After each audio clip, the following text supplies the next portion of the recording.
Todos encontraram? Tiago, capítulo 2, versículo 13, diz assim: porque o juízo é sem misericórdia para com aquele que não usou de misericórdia.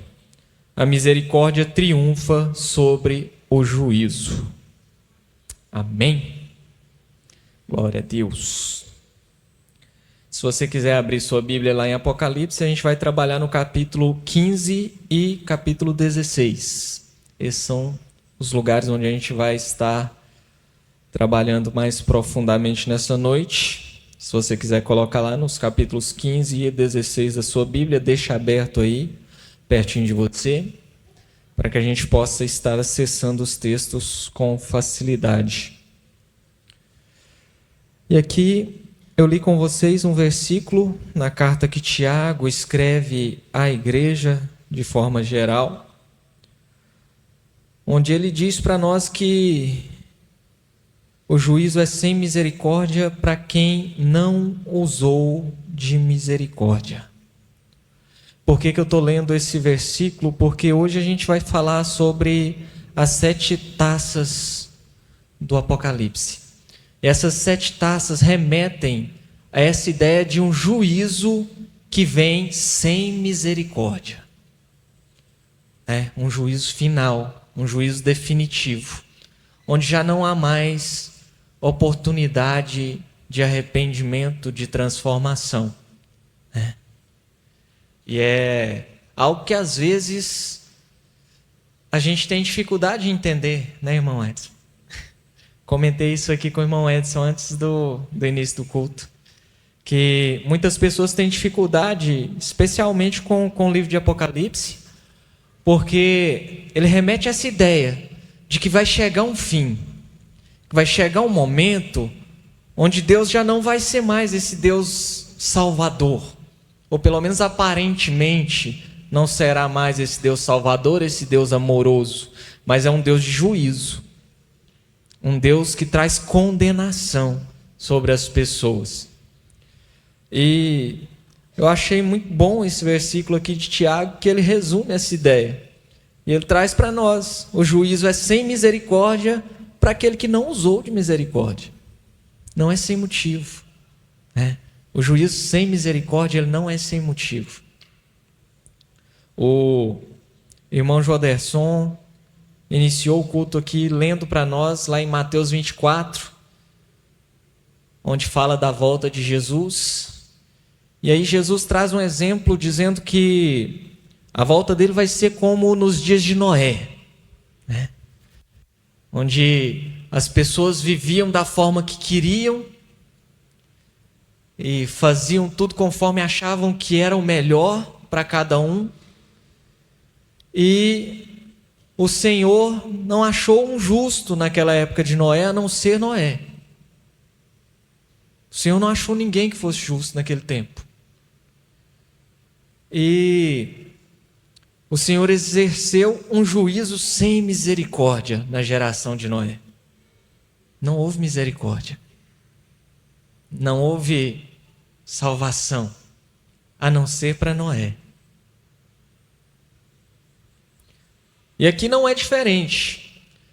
Vai chegar um tempo aqui que relata em Apocalipse, onde vai vir um juízo sobre a terra, sobre o povo, onde não vai haver misericórdia, onde aquele semelhante a Noé, que é a igreja no caso, vai ser retirado e vai estabelecer o juízo de Deus.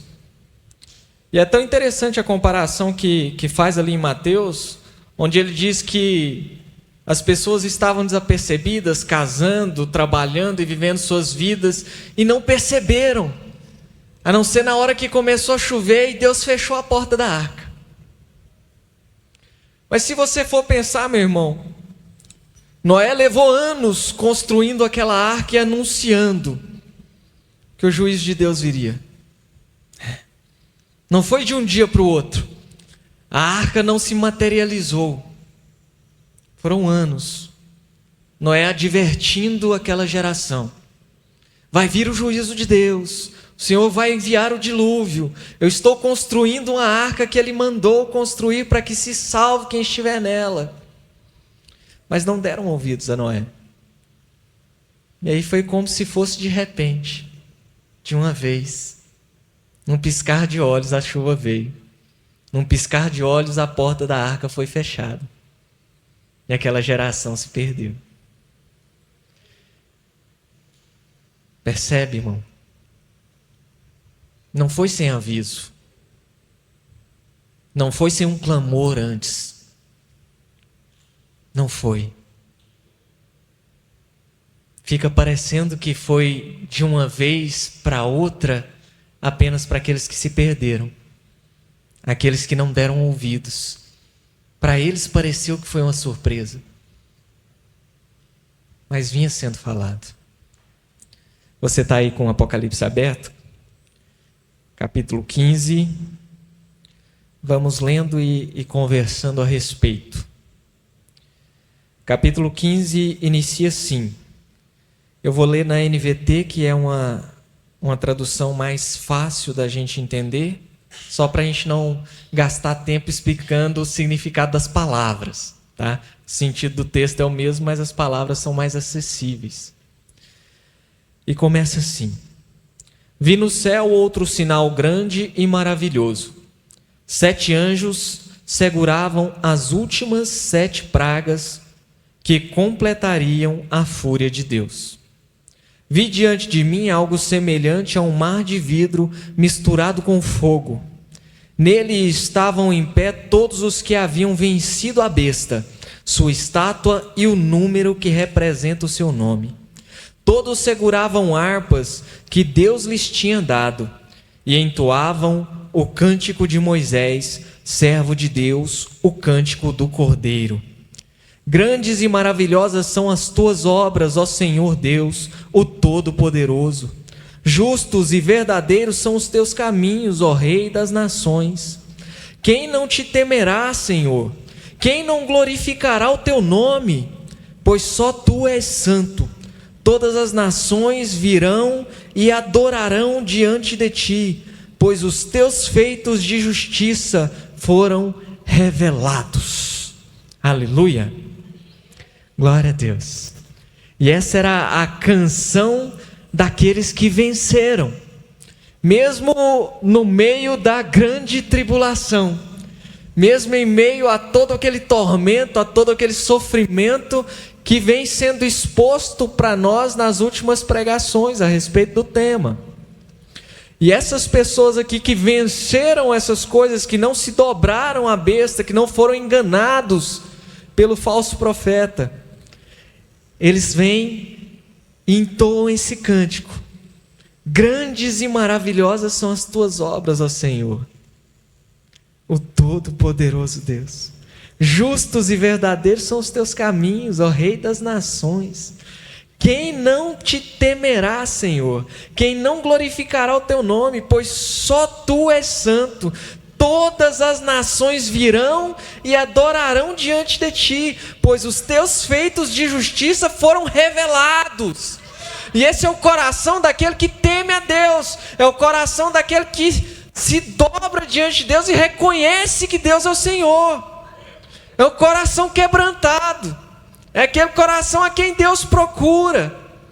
E aí a visão que João tem revela isso para nós, dessas pessoas diante de Deus, diante do santuário que se revela, reconhecendo a grandeza de Deus, num lugar como que um mar de vidro, misturado com fogo.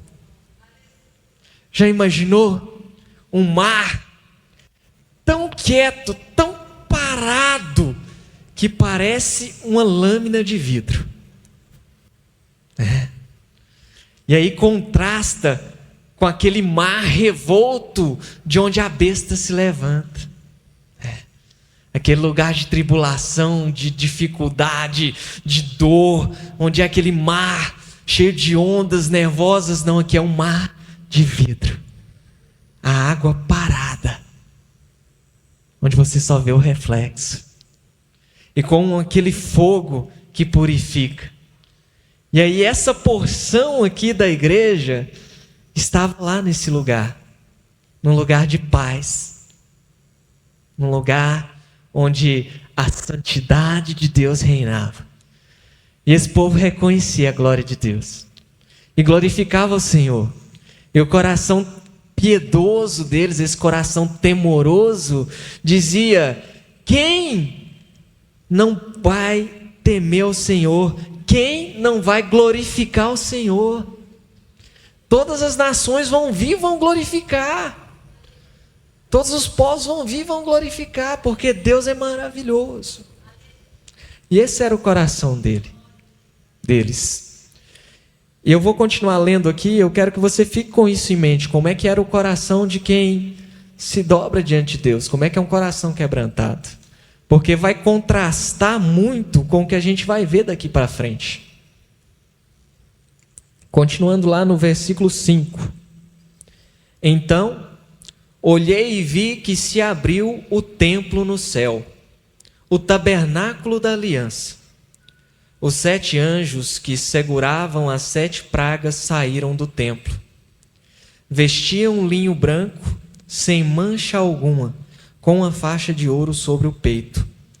Um dos 4 seres vivos entregou a cada um dos 7 anjos uma taça de ouro cheia da fúria de Deus, que vive para todo sempre. O templo se encheu da fumaça da glória e do poder de Deus, e ninguém podia entrar no templo enquanto os anjos não tivessem terminado de derramar as 7 pragas. E ninguém poderia entrar no templo enquanto não se completasse o juízo. E aqui, semelhante ao exemplo que a gente usou no início da Arca de Noé, Deus fechou as portas. É semelhante ao fechar da porta da arca. Aqui já não tinha mais espaço. Já não tinha mais como entrar ninguém. A gente viu aquelas pessoas que João relata na visão, próximo ao trono de Deus, no templo, nesse lugar que se revela. Eles estavam lá. Aqueles que foram salvos, aqueles que não se dobraram, aqueles que permaneceram em Cristo, eles estavam com Deus. E a partir desse momento tudo se fecha e Deus diz: olha, enquanto eu não terminar o que eu tenho que fazer, as portas estarão fechadas. Compreendeu? Aqui já não tem mais salvação, irmão. Quem foi salvo na grande tribulação foi antes disso aqui. Desse momento para frente já não tem mais. Capítulo 16, versículo 1 diz assim: então ouvi uma poderosa voz que vinha do templo dizer aos 7 anjos: vão e derramem sobre a terra as 7 taças da fúria de Deus. O primeiro anjo saiu do templo e derramou sua taça sobre a terra.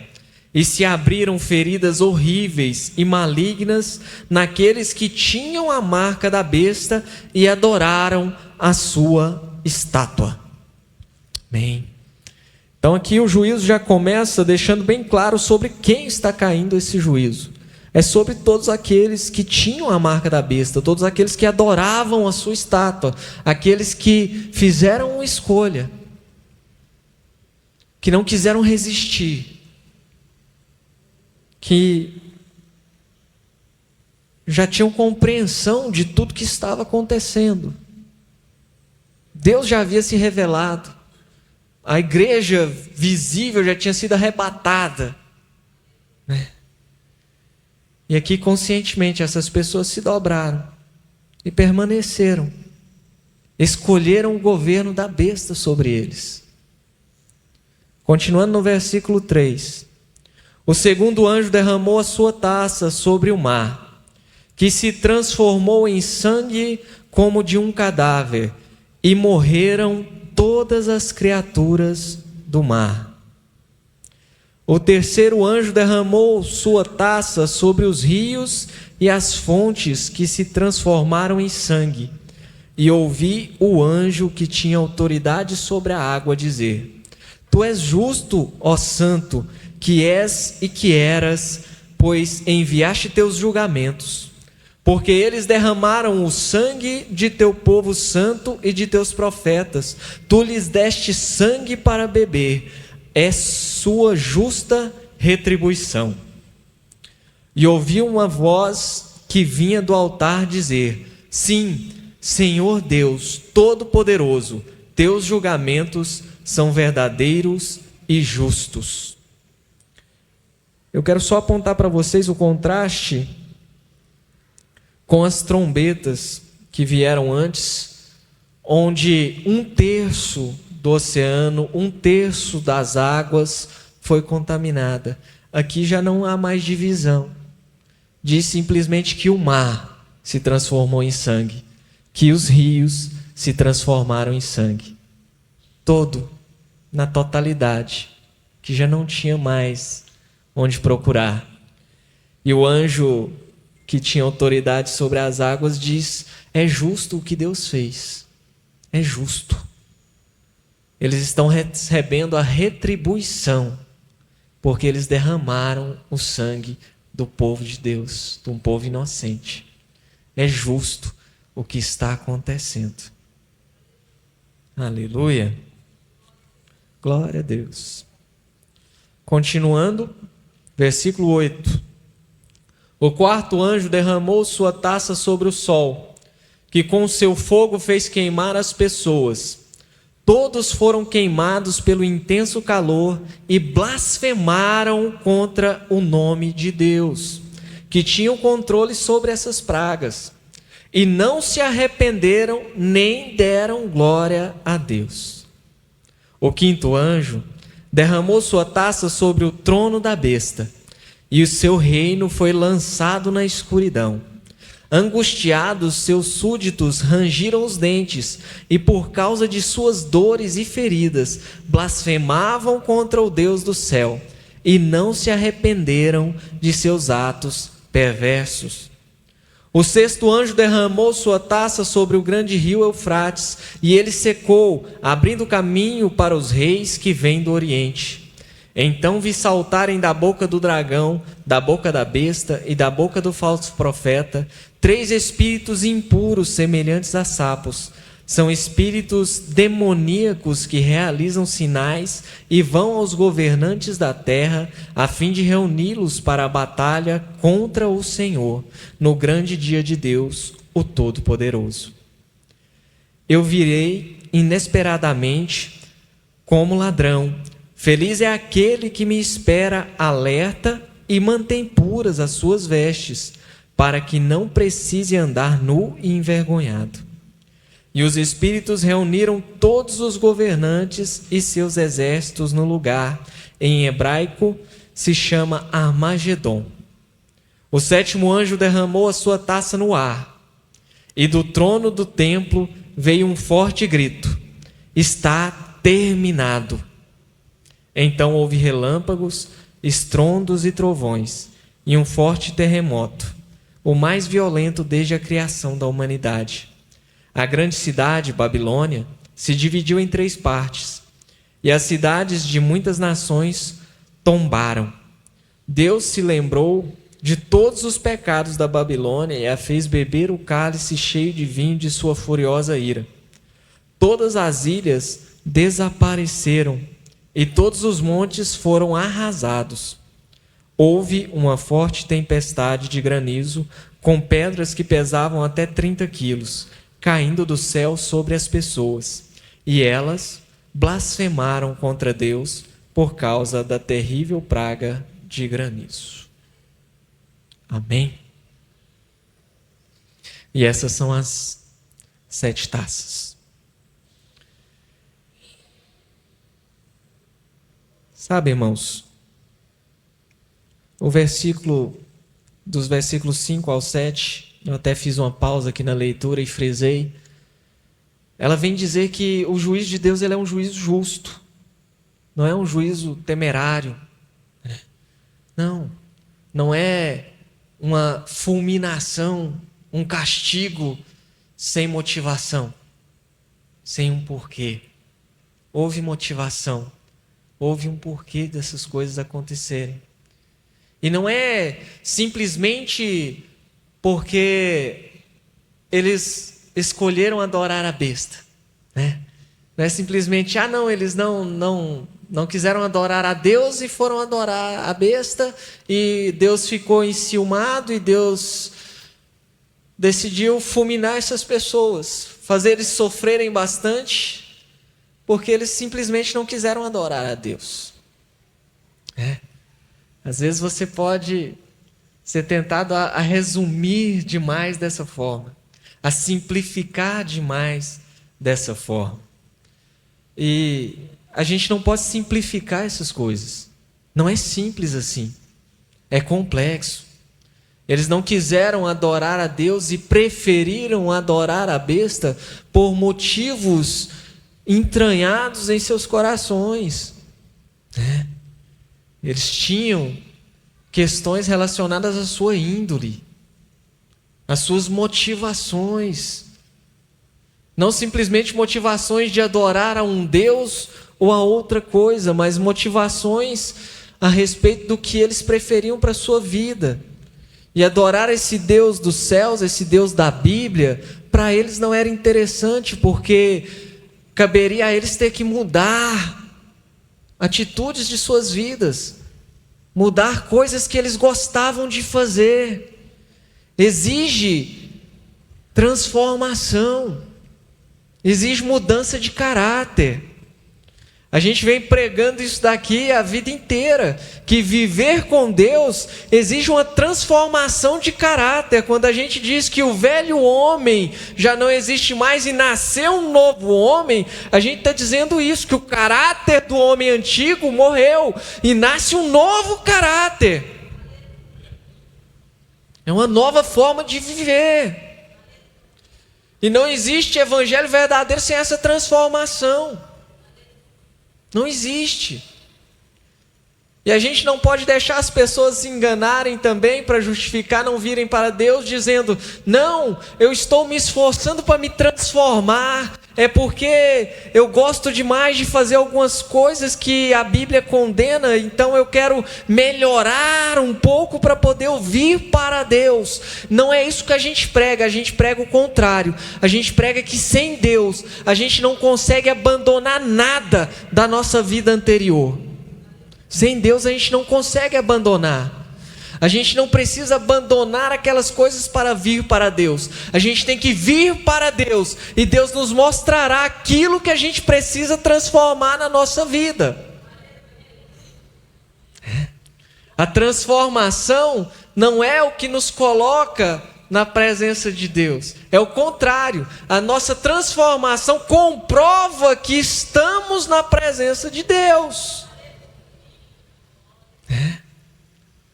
As obras de justiça que nós temos, elas não nos dão salvação, elas comprovam a salvação que existe em nós. É isso que Tiago quer dizer quando Tiago trabalha dizendo a respeito de: me mostra a sua fé sem obras, e eu te mostrarei a minha fé através das minhas obras. Tiago está dizendo isso. Olha, as minhas obras não querem dizer que eu sou salvo porque eu as faço. É o contrário. Eu só faço elas porque eu tenho a salvação de Cristo Jesus na minha vida.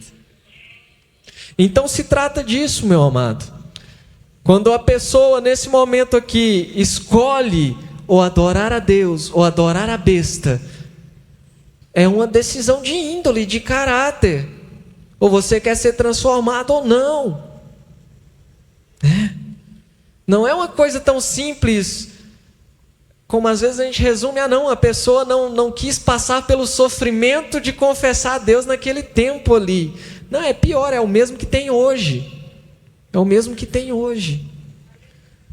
Hoje tem muitos escolhendo adorar a besta. Só que não é algo tão palpável, tão real, tão físico como será aqui no Apocalipse. Como será aqui no tempo da grande tribulação. Não é palpável, não é real. A pessoa entende simplesmente: não, eu estou vivendo a minha vida.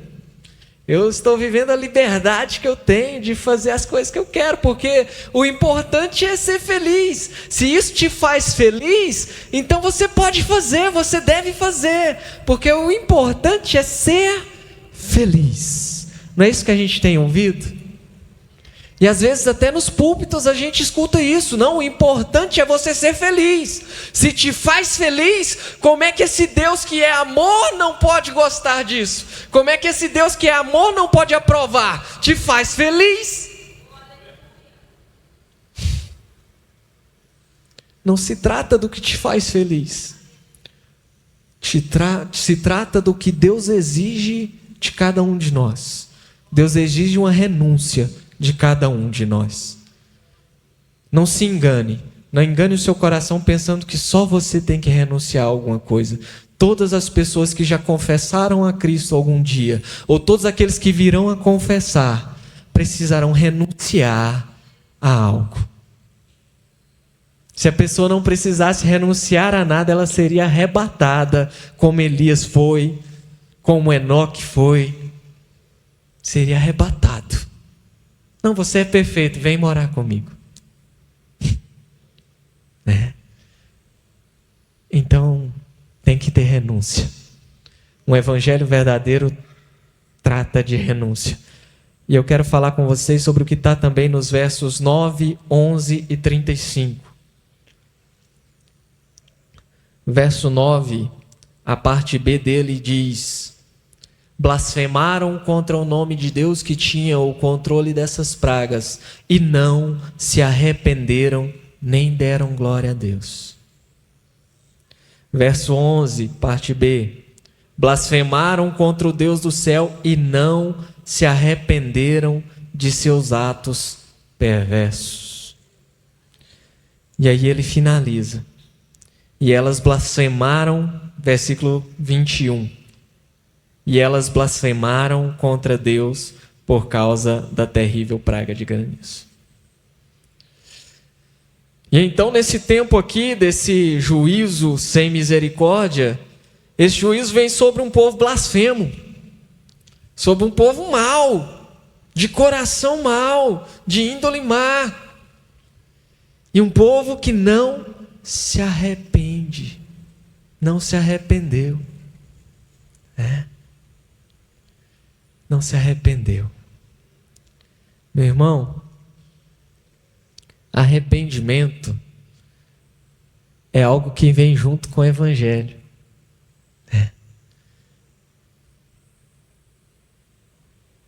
O evangelho começa dizendo que a pregação era: se arrependam, pois é chegado o reino de Deus. Se arrependam, pois é chegado o reino de Deus. E como é que a gente quer tirar o se arrependam? Não tem como. Não existe evangelho sem arrependimento. Não existe. Não existe conversão sem arrependimento.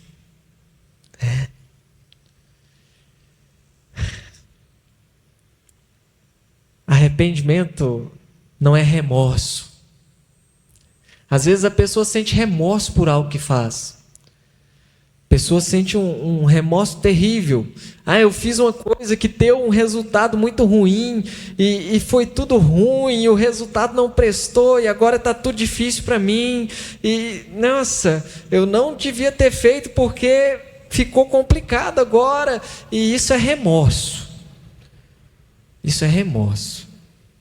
Arrependimento é: eu fiz algo que eu não devia ter feito, agora eu sei que eu não devia ter feito, eu não quero fazer isso nunca mais. Eu não quero. Eu arrependi. Isso é conversão.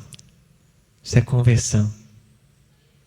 É um arrependimento, é uma dor tão grande que vem no seu coração que você diz: isso não dá mais para eu fazer, não dá para eu viver assim. Aí você muda de trajetória.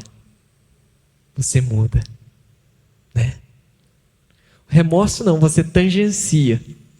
Você faz uma pequena alteração no seu caminho. Você não volta atrás. Tem que ter arrependimento, meu amado. onde a pessoa diz que se converteu, mas não se arrepende de nada do que fez no passado. Meu irmão, essa conversão está muito frágil. Está muito frágil. Não tem como eu não me arrepender. Eu já ouvi muitas vezes: não, mas eu não me arrependo de nada do que aconteceu, porque Deus hoje usa essas coisas que serviram para me ensinar. Então eu não me arrependo de ter vivido assim, porque hoje isso me serve. E aí eu lembro de Paulo dizendo: olha, tudo que eu vivi antes para mim é como estrume, é como esterco, não me serve para nada.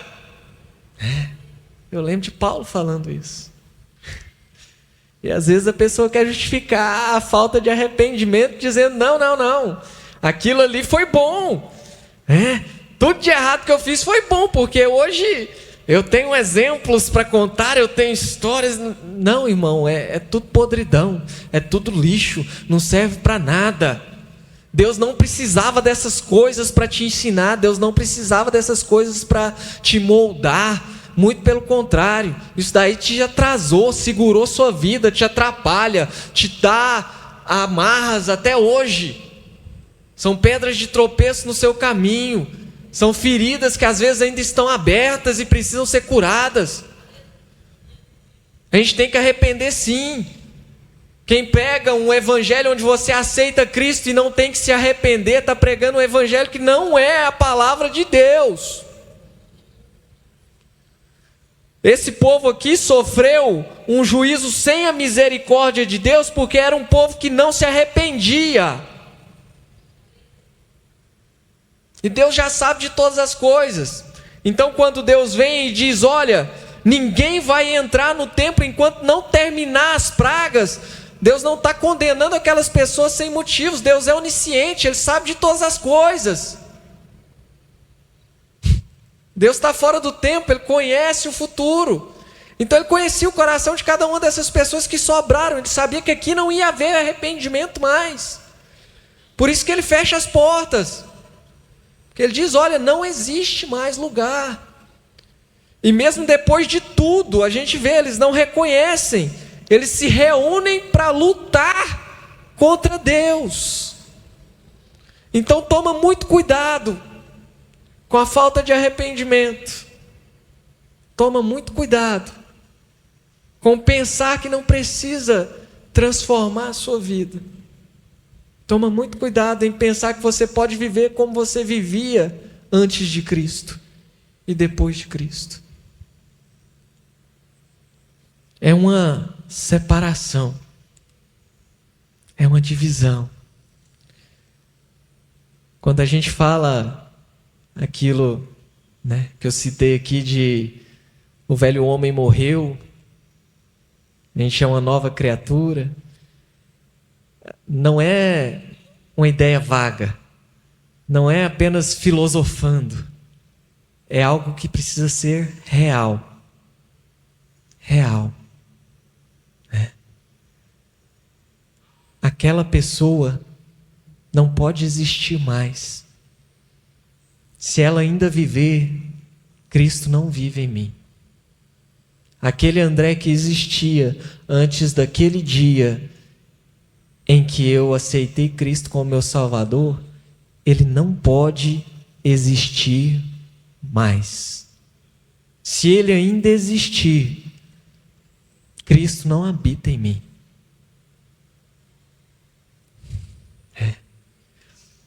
O Evangelho de João, ele começa dizendo que onde havia trevas, surgiu grande luz. Meu irmão, onde a luz entra, não fica mais escuridão. Como é que pode ainda haver a escuridão de uma vida antiga, se a luz está habitando dentro de mim? Não tem mais espaço. Não tem mais espaço. No final do livro, no final de Apocalipse aqui, vai dizer que lá Na Nova Jerusalém, na Jerusalém dos céus, já não precisará mais de sol, já não precisará mais das estrelas, já não precisará mais da lua, porque a luz que ilumina todas as coisas é Cristo Jesus, e Ele estará lá no meio de nós. Aleluia! E essa luz que está em você, deixa Ele clarear tudo, deixa Ele clarear cada cantinho, cada pedacinho de você. Porque o que fica para nós dessa palavra de hoje é o alerta de que chega um tempo onde vem um juízo sem a misericórdia de Deus. Isso deve dar um senso de urgência para nós, urgência em ser transformado pelo Espírito Santo, em alcançar a estatura de varão perfeito, como disse o bispo Samuel. A gente está aqui para ser santo, sim. Não é apenas chavão, a gente está aqui para ser santo. O Espírito Santo, Ele nos santifica. Cada vez que a gente chega na presença de Deus, a gente é santificado de glória em glória, a gente fica mais parecido com Ele. Então o que a gente precisa é chegar mais na presença dEle, ficar mais parecido com Ele. Tem que ser santo. Nada menor do que ser santo é aceitável. Essa é a meta. A gente vai conseguir isso fácil? Não. Ninguém nunca falou que ia ser fácil. Jesus não disse que seguir Ele ia ser fácil. Jesus diz: olha, vocês querem me seguir, vocês têm certeza disso? O Filho do Homem não tem nem onde reclinar a cabeça, não tem onde dormir. E aí Ele vai e continua depois dizendo: olha, aquele que quiser vir após mim, toma a sua cruz e me segue. Então Jesus não deu promessas de facilidade. Pelo contrário, Jesus disse: olha, me seguir é algo que vai te causar dores, é algo que vai trazer tormento para a sua vida. Vocês querem? Vocês vão permanecer comigo? E eu espero que a resposta na boca de cada um de nós seja a resposta de Pedro para Jesus: Senhor, para onde eu irei se só o Senhor tem palavras de vida eterna? Aleluia! Glória a Deus, que a gente tem urgência em ser santo, que a gente tem urgência em pregar a palavra de Deus e anunciar a boa nova, para que outras pessoas se encontrem com Ele, no nome de Jesus. Se põe de pé, vamos orar.